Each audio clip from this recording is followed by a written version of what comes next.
Low to medium হিটে উল্টে পাল্টে পকোড়াগুলো পুরোপুরি গোল্ডেন ব্রাউন কালার করে ভেজে নিচ্ছি। এবার পকোড়াগুলো তেল থেকে তুলে নিচ্ছি।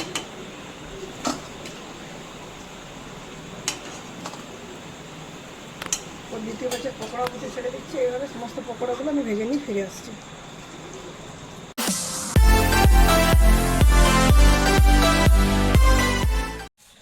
নমস্কার বন্ধুরা, আমার চ্যানেলে আপনাদের সবাইকে স্বাগত জানাই। আজকে আমি বানাবো বাঁধাকপির পকোড়া, কিন্তু এটা সিজনাল বাঁধাকপি নয়, অফ সিজনের।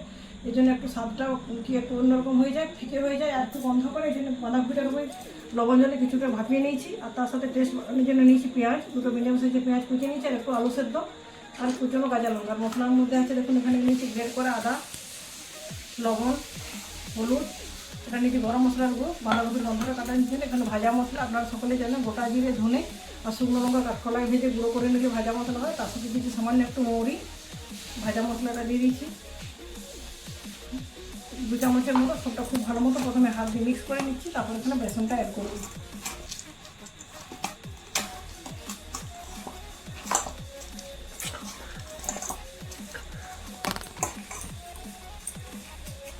খুব ভালো মতো মিক্স করা হয়ে গেছে। এরপর এখানে অ্যাড করছি বেসন। বেসনটার পরিমাণ বুঝে বুঝে দিতে হবে। বেসনটা পরিমাণ যদি না দেওয়া হয়, বেশি দেওয়া হয়ে যায়, সেক্ষেত্রে পকোড়াটা খেতে ভালো লাগবে না।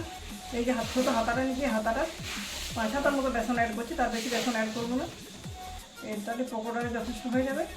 এবার হাত দিয়ে আরেকবার খুব ভালো মতো করে মেখে নিচ্ছি, তারপর সামান্য একটু জল অ্যাড করবো।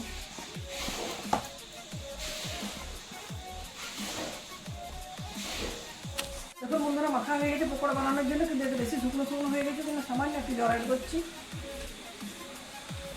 এই পরিমাণে জলে দিচ্ছি, আর জল দেওয়ার প্রয়োজন নেই। পকোড়াগুলো যাতে খুব ভালো মতো মজবুতি ফোটাফোনা হয়, সেজন্য একটু খাবার সোডা অ্যাড করছি। সবটা খুব ভালো মতো মিক্স করে নিচ্ছি। মিক্স করে মিনিট 10 মতো রেস্টে রেখে দেবো।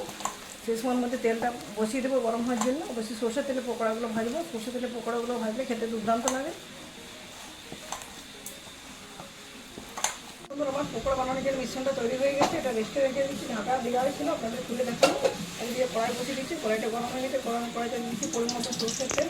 সরষের তেলটা যখন ধোঁয়াটা গরম হবে, সেই সময় পকোড়াগুলো ভাজা শুরু করবো।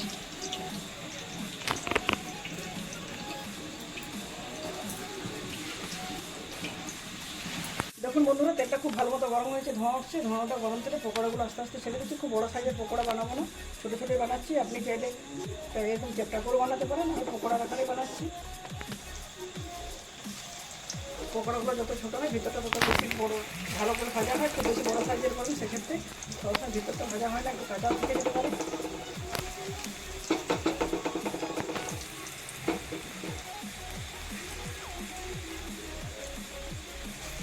দেখুন বন্ধুরা, পকোড়াগুলো ভাজা হয়ে গেছে। উপরটা কিরকম লালচে হয়ে আসছে, তার মানে নিচের পোর্শনটা ভাজা হয়ে গেছে। উল্টে আরেকটা পোর্শনও ভেজে নিচ্ছি।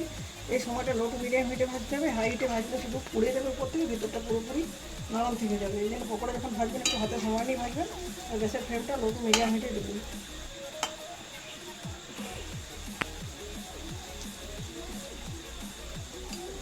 উল্টে পাটে দুটো পাশে যখন গোল্ডেন ব্রাউন কালার হয়ে যাবে, তখন বুঝতে পারবেন পকোড়াটা পুরোপুরি ভাজা হয়ে গেছে। তখন এগুলো আমি তেল থেকে তুলে নেব।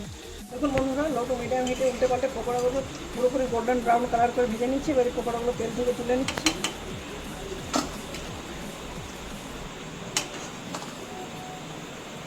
ওর দ্বিতীয় ব্যাচের পকোড়া উঠে ছেড়ে দিচ্ছি। এইভাবে সমস্ত পকোড়াগুলো আমি ভেজে নিয়ে ফিরে আসছি।